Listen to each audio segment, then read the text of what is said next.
va donner la place directement à Franco qui va nous guider ce soir dans la parole du Seigneur et on veut écouter ce que le Seigneur a mis dans son cœur. Voilà, à toi la parole. Merci frère, merci de cette opportunité en tout cas. En tout cas, me donner la place, ça va être quelque chose d'un peu compliqué parce que je suis déjà assis ici. Ça sera la première fois qu'on prêchera assis, c'est pas évident. Moi qui aime bien bouger, on va y arriver quand même. On va y arriver quand même. En tout cas, il y a une chose qui est sûre, frères et sœurs, comme vous l'avez déjà vu, sûrement dans le titre qui vous a été envoyé, qu'il ne faut pas attendre le changement. Nous devons être le changement. Sois le changement et n'attends pas le changement. Aujourd'hui, nous allons parler et prendre un texte qui est certainement connu de chacun d'entre nous.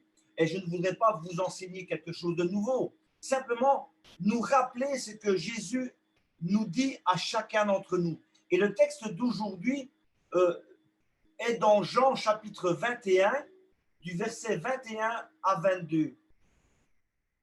Un passage que nous connaissons tous, que nos pasteurs ont déjà prêché maintes et maintes fois. Alors, je vais lire le passage, donc Jean chapitre 21, de 21 à 22, qui nous dit comme ceci. En le voyant, Pierre dit à Jésus, « Et celui-ci, Seigneur ?» Jésus lui dit, « Si je veux qu'il demeure jusqu'à ce que je vienne, que t'importe? Toi, suis-moi. » Voilà. Amen. Que Dieu puisse bénir sa parole dans notre cœur. L'histoire, elle est là. C'est le « toi, suis-moi ». Nous ne devons pas attendre un changement, mais nous devons être le changement. C'est ce que Jésus va dire à Pierre. Ne regarde pas les autres, c'est toi qui dois avancer. C'est vrai. Le contexte de ce passage est qu'il va se passer quelques jours après la crucifixion de Jésus, malgré que Jésus va leur dire de ne pas quitter Jérusalem, nous voyons qu'ils vont retourner à une vie séculaire, à une vie comme s'ils n'avaient pas été avec Jésus pendant 3 ans. Ils vont simplement partir. Jésus est mort, retournons en arrière, allons à la pêche. Ils sont retournés quelques jours après la mort de Jésus. D'où il faut noter ici que malgré leur contact très proche avec Jésus durant donc son ministère de Jésus qui a duré plus ou moins 3 ans, il leur a fallu que quelques jours après sa mort pour qu'ils retournent en arrière et aller pêcher. Il ne leur a fallu que quelques jours. Un point qui est à soulever ici, frères et sœurs, si nous sommes avec Jésus, dans notre vie, retourner en arrière serait trop facile. Nous pouvons aussi voir que les disciples attendaient un changement seulement à travers Jésus. Ils n'avaient pas encore compris qu'eux-mêmes devaient être le changement. Ils s'attendaient à Jésus, à quelque chose d'énorme. C'est lui qui va être le sauveur. Amen. C'est vrai que Jésus est le sauveur. C'est vrai que Jésus va être et je le dirai par la suite, va être les prémices d'un changement. Mais Jésus ne voulait pas faire le travail seul. Il va dire à Pierre, ne regarde pas les autres. Toi, suis-moi. Et je veux, frères et sœurs, que chacun d'entre nous, aujourd'hui soir, nous puissions comprendre ça. Ne regardons pas les autres, mais regardons nous et Jésus, parce que Jésus veut que nous soyons un changement. Alléluia. À travers ce texte que nous venons de lire, même si Jésus va être les prémices, comme je vous l'ai dit, il va demander. Et cette phrase qu'il va dire en fait, il faut vraiment la méditer. Que veut dire Jésus par « toi, suis-moi » ? Nous disons souvent à nos enfants « toi, suis-moi ». Jésus, en disant ça à Pierre, il savait. Et il sait avec toi aussi que tu es quelqu'un d'important, que tu es une personne qui a accepté Jésus dans sa vie en premier, mais il veut faire de toi quelqu'un. Pas un suivant, mais un qui va être suivi. Toi, tu dois créer un changement. En fait, je voudrais faire quelque chose. Et je sais bien qu'ici, il y a que vous m'entendez tous. Moi, je ne vous entends pas, mais j'ai envie de faire quelque chose. Rebecca, serait-il possible d'admettre tout le monde qui puisse allumer leur micro, mais quelques secondes, mais que tout le monde se taise? Est-ce que c'est faisable? Remettez tous vos micros sans rien dire.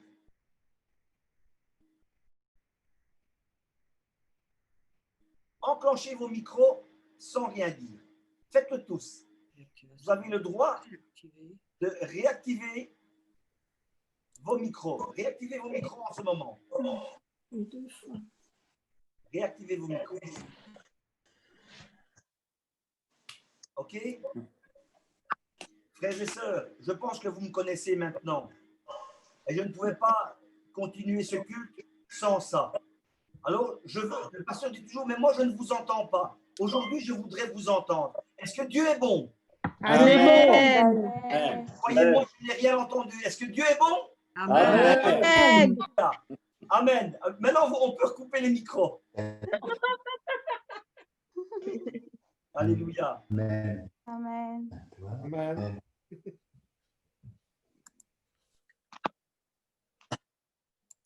Voilà, mon micro à moi est resté allumé, heureusement. Voilà, continuons. Je me sens mieux. Je me sens mieux. Vous m'avez dit que Dieu était bon. Voilà, maintenant je vais aller de l'avant. Alléluia. Il est donc, frères et sœurs, impératif que pour voir un changement, nous ne devons pas l'attendre. Nous ne devons pas l'attendre. Nous devons simplement être ce changement. Aujourd'hui, soit ce changement. Nous devons être nous-mêmes le changement. Pas toujours attendre le changement de la part des autres. Aujourd'hui, dans nos églises, frères et sœurs, beaucoup attendent encore un changement. Ils attendent un changement toujours des autres. Toujours. Un changement du pasteur. Il faut que le pasteur fasse un changement de l'ancien, des conseillers, même du responsable des jeunes. Ils attendent toujours que le changement vienne de la tête. Les disciples pensaient que le changement devait venir toujours de la tête. Mais Jésus, par cette simple phrase, toi, suis-moi, il va dire que nous devons être, et je me mets dedans, nous devons être ce changement, frères et sœurs. Amen. Vous pouvez faire des petites mains, et moi je vous vois aussi sans problème, frères et sœurs. Alléluia. Jésus va dire certainement à Pierre de ne pas se préoccuper quand il va dire, si je veux que lui reste jusqu'à ce que je ne vienne, que t'importe, toi suis-moi. Par cette phrase-là, Jésus va dire, ne te tracasse pas d'eux. C'est moi qui vais m'occuper d'eux. Frères et sœurs, ne nous tracassons pas de certaines choses. Dieu est là, c'est son Église. Nous sommes ses enfants et il sait comment gérer son Église. Nous devons être un changement, le changement, et ne pas attendre le changement qui vient des autres. Toi, suis-moi. Et je le répéterai souvent ce soir, frères et sœurs. Alléluia. Remettons nos pendules à l'heure. Bon, c'est vrai que les pendules, aujourd'hui, il n'y a plus de pendules, c'est les montres électroniques, mais remettons nos pendules à l'heure. Cette pendule spirituelle, certains sont en retard, certains sont en avance, mais aujourd'hui, Jésus va nous dire de remettre la pendule à l'heure et lui veut la remettre à l'heure. Est-ce que toi, comme moi aujourd'hui, tu veux remettre ta pendule à l'heure? Je n'ai pas dit que tu étais déboussolé, rien du tout. Que tu avais perdu l'orientation ou l'horaire, non. Mais est-ce que tu veux que Jésus puisse reprendre, lui, le contrôle? Alléluia. Pour avoir un changement, frères et sœurs, nous devons en premier, nous-mêmes, changer. C'est quelque chose de primordial. Nous devons changer. C'est vrai que cela est un paradoxe. En premier, c'est de connaître que si je veux être le changement, je dois être accompagné par le Seigneur lui-même. Nous ne pouvons pas prétendre être un changement si Jésus n'est pas avec nous. Nous ne pouvons pas prétendre que l'Église va changer si dans l'Église le Seigneur ne règne pas. C'est impossible. Jésus doit être là si nous voulons être ce changement. Quand Jésus va dire « Je serai toujours avec vous », ça veut dire que on ne sera jamais seul. Alléluia. Oui, moi, frères et sœurs, je veux être ce changement. Et toi, est-ce que tu veux être le changement? Alléluia. Si je veux un changement dans mon couple, je ne dois pas attendre, mais je dois être le changement. Je ne dois pas attendre que mon conjoint, que mon épouse ou mon mari change. Moi, je dois premier être le changement. Dans l'Église, cela est la même chose. Si je me souviens, et cela me fait rire, je me souviens d'un fait. Il y a plusieurs années de ça, nous étions encore dans l'ancienne église, dans la petite qui se trouve dans la rue principale. Et on était dans une réunion de prière et une personne s'approche de moi en me disant « J'en ai marre, Franco ». Ah oui, et moi, tout stupéfait, comment ça? Tu en as marre? Oui, j'en ai marre, c'est toujours la même chose. Mais explique-toi, pourquoi c'est toujours la même chose? Elle me, dans une réunion de prière, cette personne-là me dit, c'est toujours le même qui prie. Ah, je dis, oui, oui, mais tu as raison. Et moi, je lui réponds à cette personne-là, est-ce que tu veux un changement? Elle me fait, mais oui, je veux être le changement. Mais sois le changement, toi, retourne et prie, et tu verras que les choses vont changer. Elle est vite partie, cette personne-là, elle ne m'a plus répondu. Le fait, il est là, frères et sœurs. Nous ne devons pas attendre un changement. Nous devons être, nous, le changement. Si personne ne prie, je vais être celui qui prie. Si il y a personne qui veut faire un travail que le pasteur nous demande, je veux être celui. Isaïe l'a dit, moi Seigneur, moi Seigneur. Isaïe voulait le Seigneur. Isaïe voulait le changement. Isaïe voulait être le changement.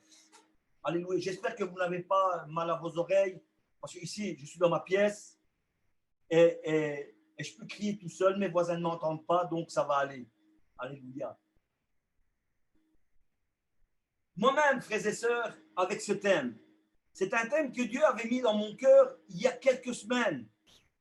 Et ce qui est marrant dans tout ça, je m'étais dit, mais Seigneur, c'est vrai que ce serait un thème important. Ce serait bien que je le soumette au pasteur, ce thème-là. Que, comme vous voyez dans le titre, n'attendons pas le changement, soyons le changement.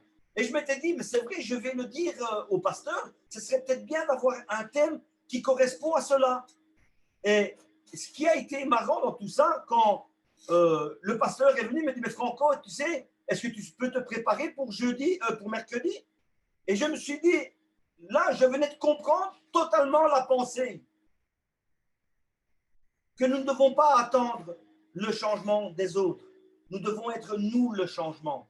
Et j'ai pris ce passage vraiment à cœur. Je dis, ben oui Seigneur, si c'est comme ça que tu le veux, ben ça sera comme ça. Je veux être le changement. Est-ce que toi, tu veux l'être? Alléluia.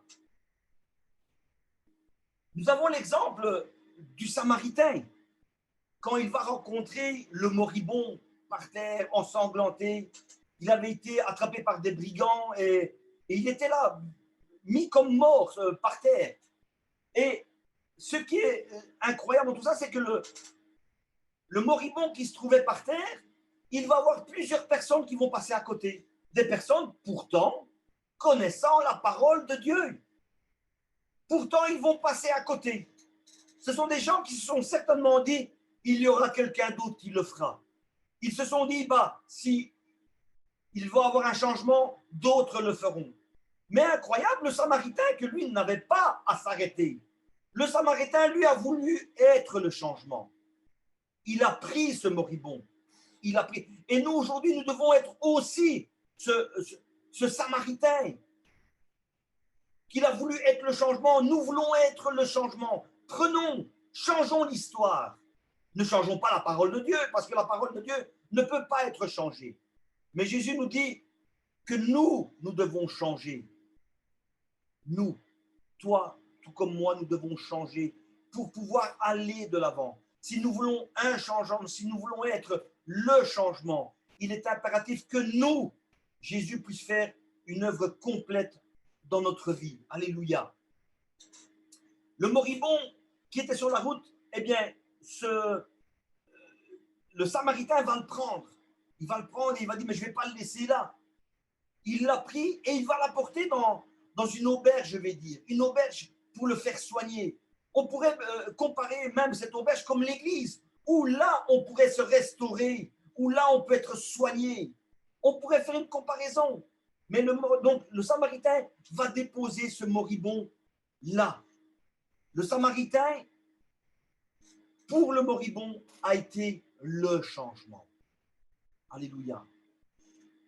Cette auberge peut être, comme je vous l'ai dit, une figure de l'Église, où nous pouvons recevoir la restauration spirituelle, morale et psychologique. Alléluia. Vous me direz peut-être, frères et sœurs, oui, mais ce sont des exemples de la Bible. Comment je peux faire ça dans la vie courante? Mais permettez-moi de vous dire, du moins dans l'église d'Andenne, et je sais bien que c'est comme ça dans d'autres, mais je ne peux parler que où je suis, nous avons des personnes aussi qui n'ont pas attendu le changement, mais qu'eux ont été le changement. Et excusez-moi si je vais donner quelques noms. Nous avons notre sœur Mimi, elle n'a pas attendu qu'un groupe de personnes se réunissent pour intercéder pour l'Église. Non, elle a voulu être le changement. Elle y a été de l'avant. Donc, ce n'est pas que des histoires de la Bible, mais aujourd'hui, nous vivons aussi dans notre Église. Les jeunes qui jouent la musique et les choristes, ils n'ont pas attendu qu'il y ait des meilleurs chanteurs ou des meilleurs musiciens pour s'impliquer dans la louange. Non, ils ont voulu être le changement. Toi, ce soir, est-ce que tu veux être le changement ou tu attends toujours que les autres puissent changer les choses? Non. Moi, Franco, je ne veux pas que les autres changent. Moi, je veux changer. Alléluia. Non, ce n'est pas un orgueil, frères et sœurs. C'est quelque chose de concret que Jésus a dit il y a 2000 ans à Pierre. Toi, suis-moi. Il a dit à Pierre, en d'autres mots, toi, sois le changement des autres. Eh bien, frère, je ne veux pas attendre que quelqu'un me change. Non, je veux être moi à suivre le Seigneur. Alléluia. Faites comme ça si vous m'avez attendu. Alléluia. Dieu est bon, frères et sœurs. Ne cherchons pas à changer en premier les autres. Combien de fois on cherche toujours à changer les autres. Ça veut dire que si on veut changer les autres, c'est que nous, on se sent parfait. Enfin, moi, je pense que c'est ça. Mais l'histoire est là. Nous ne cherchons pas à changer, comme je l'ai dit, on cherche toujours à changer les autres avant de nous-mêmes nous changer. Alléluia. Je me souviens, le frère DeSantis, pour ceux qui l'ont connu, a dit une phrase qui était vraiment incroyable. Il a dit, soyez de bénédiction, ou sinon vous serez de malédiction pour l'Église. En d'autres termes, soyez de bénédiction. Ça veut dire que nous devons être ce changement. Moi, avec un autre qui veut être le changement, on sera deux à faire le changement. Parce qu'on est le changement. Vous, soyez le changement aussi. Alléluia. Ne cherchons pas à changer les autres en premier. Nous devons être, frères et sœurs, comme cette argile dans les mains du potier. Vous savez, je n'ai pas à vous enseigner. Le potier fait avec son argile toutes sortes de vases, des plus grands, des plus petits, des moyens, afin que tous ces vases soient utiles. Logique, non? Un potier ne ferait pas un vase pour ne pas être utilisé. Dieu ne nous changerait pas pour nous laisser là de côté. Nous sommes, nous, cette argile dans les mains de ce potier. Et vous savez quoi? Le vase, lui, il ne se pose pas de questions. Il ne va pas dire, hé, t'as vu, je suis plus grand que toi, je suis plus large que toi, je suis plus profond que toi, je peux te mettre plus dedans. Non, le vase, lui, il ne se pose pas de questions. Le principal pour le vase, c'est qu'il soit utile. Alors, frères et sœurs et amis, soyons utiles. Que m'importe, comme Jésus a dit, que m'importe si lui c'est un grand vase ou un petit vase. Le principal, c'est que moi, le Seigneur, il m'a formé, il m'a fait un petit vase. Enfin, d'accord, pour certains diront, oh, Franco, toi, tu es un gros. Bon, d'accord, je veux bien jouer avec ce mot-là. Non, mais le principal, c'est que moi, petit vase que je suis, je puisse être utile. Je suis le changement. Vous savez, cette veuve, quand le prophète a dit à cette veuve, tu sais, va chez toi. et reprends tous les vases que tu as. Et si vous lisez bien, elle a pris les grands, les petits, elle a même allé chez les voisins. En fait, tous les vases étaient utiles. Petits, grands, moyens, profonds, hauts, tous étaient utiles. Moi, Franco, je veux être ce changement parce que vase que je suis, je peux être utile. Toi qui me regardes à ce moment-là, toi aussi, tu es un vase qui est utile dans les mains de Dieu. Amen. Alléluia. Alléluia. C'est vrai que cette fois-ci, je ne vous ai pas entendu. Alléluia. Vouloir être le changement n'est pas un signe d'orgueil. Ce n'est pas un signe d'orgueil. Vouloir être le changement ne veut pas dire non plus qu'il faut trouver des nouvelles choses exprès pour la croissance de l'Église. Oui, je suis l'inventeur de ça. Non. Jésus ne va pas dire à Pierre, toi, suis-moi pour qu'il soit un inventeur de plein de choses. Non. Il a dit, suis-moi afin que lui puisse être une personne qui va prendre d'autres personnes et les apporter à Jésus-Christ. Il n'a pas dit, non, toi, suis-moi, parce qu'il voulait l'utiliser. Alléluia. Alors, comme je disais, ce n'est pas un signe d'orgueil ou pour trouver des nouvelles choses, mais être le changement veut dire de savoir de quel côté nous sommes. Franco, de quel côté je suis? Est-ce que je suis pour la croissance de l'évangile de Dieu ou je veux anéantir tout? De quel côté je suis?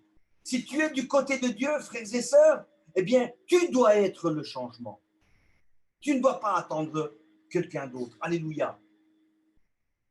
C'est de savoir si on veut être pour le progrès, pour la croissance de l'évangile. Cela veut dire d'être en communion avec mes frères et sœurs. Et cela veut dire aussi, quand nous voyons l'ennemi rôder autour de mon frère ou de ma sœur, c'est de prier afin que cet ennemi puisse s'en aller. Et ne pas dire à Jésus, comme Pierre l'a dit, et celui-là, que va-t-il arriver de celui-là? Non, non. Le changement, c'est ça. Quand nous voyons aussi l'ennemi rôder autour du frère et de la sœur, c'est de prier afin que l'ennemi s'en aille. Et pas de prier pour qu'il se fasse dévorer. Être le changement, c'est d'être de soutien pour l'Église, pour le pasteur, et pas à la moindre occasion dire pour le pasteur, qu'est-ce qui va arriver de lui? Non, Jésus te dit à toi, me dit à moi, toi, suis-moi. Alléluia. Qu'attendons-nous? Qu'attendons-nous? Aujourd'hui, au lieu d'être une personne qui amène un changement, nous laissons notre ennemi nous changer. Quelque chose d'illogique. Je sais que nous devons être sur nos gardes avec ce Covid pour notre santé physique. C'est vrai, je l'admets et je ne peux pas dire quelque chose de contraire. Mais notre ennemi, frères et sœurs, utilise tout cela afin que notre santé mentale, notre santé psychologique et le point le plus important que notre santé spirituelle soit le plus impactée possible. Oui, nous devons faire attention, mais faisons aussi attention à notre santé spirituelle. Ce dernier point entraîne une dégradation en nous. Oui, et indirectement, ça crée une dégradation dans le couple. Oui, dans le couple, cela peut créer des problèmes quand on n'est pas en contact avec le Seigneur, quand nous ne voulons pas être le changement, mais que nous attendons toujours que le conjoint change. Oui, ça crée des problèmes. Dans la famille, entre enfants, parents et enfants, oui, n'attendons pas que les autres changent, mais soyons nous le changement. Mais indirectement, tout cela, si ça, on fait mal dans un sens, tout se répercute après dans l'Église. Tout se répercute dans l'Église. Simplement pourquoi? Parce qu'on n'a pas fait attention. N'abaissons pas nos bras. N'abaisse pas tes bras. Et comme le frère David Potier nous a dit il y a 2 semaines, très beau culte, très belle parole, on a été vraiment bénis, quand il va dire soyons optimistes, car cela ne dure qu'un temps. Alléluia. Il est vrai que nous vivons un confinement, que notre contact social est mis à mal. Mais faisons attention que le contact avec le Seigneur, lui, ne soit pas interrompu. Si nous voulons être le changement, comme je vous ai dit au départ, nous devons être toujours en contact avec le Seigneur. Alléluia. Car c'est au pied de la croix que nous trouvons la solution. Je le dis souvent, Jésus est la solution. Ce n'est pas une solution parmi tant d'autres, mais Jésus est la solution. Une question que nous devons nous poser, frères et sœurs, quand cela va mal dans notre vie, dans notre couple, ne faisons pas comme le Titanic, qu'il va percuter un iceberg pour sombrer après. Ne faisons pas comme ça là. Mais mettons-nous en tête cette phrase que je... Faites-vous cette question. Et quand tout va mal, dites-vous, et Jésus, qu'aurait-il fait à ma place? Qu'aurait-il fait à ma place? Alléluia. Jésus, il aurait bougé. Il est le changement, je le sais bien, mais il a été le changement. Il a bougé lui en premier. Alors toi, comme moi, aujourd'hui, soyons le changement. Dieu nous dit même, si tu es seul et abandonné, moi, dit le Seigneur, je serai avec toi et je ne t'abandonnerai jamais. Et savez-vous, dans la Bible, quand il dit le jamais, il le dit 7 fois. Je ne vais pas le faire pour ne pas perdre de temps et pour ne pas combler, on va dire. Mais il va dire 7 fois, jamais je ne t'abandonnerai, jamais. Alors si le Seigneur ne nous abandonne jamais, frères et sœurs, soyons-nous le changement. Alléluia.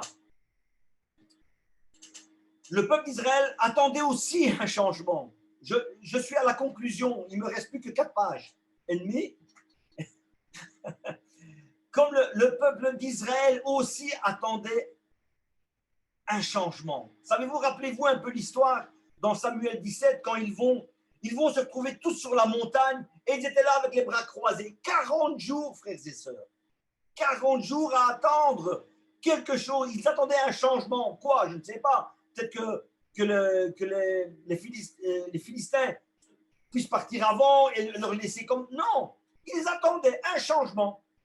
Voilà qu'un David, un petit vase, que lui était confiné au départ avec ses moutons, parce que son père l'avait envoyé à la montagne, quand il voit tout ça, quand il voit que les autres ne bougent pas, qu'ils attendent un changement, je m'imagine le petit David en question, mais qu'est-ce que vous êtes en train de me faire? Vous attendez quoi? La chute des feuilles?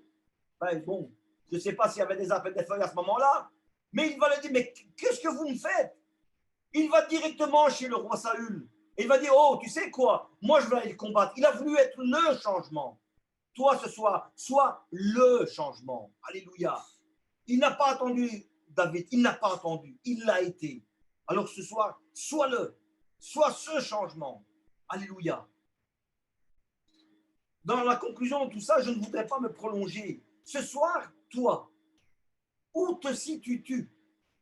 Je le dis bien. Où te situes-tu? Tu attends que les autres vont changer à ta place? Tu attends un changement des autres? Laisse faire le Seigneur.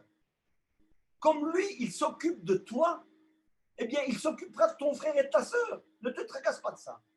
Peut-être que tu penses que tu ne sers à rien et que tu es peut-être trop petit ou que tu te sens peut-être trop grand, je ne sais pas. Rappelle-toi, je vous l'ai dit tantôt, que tous les vases du plus petit au plus grand, sont utiles quand ils sont dans les mains de Dieu.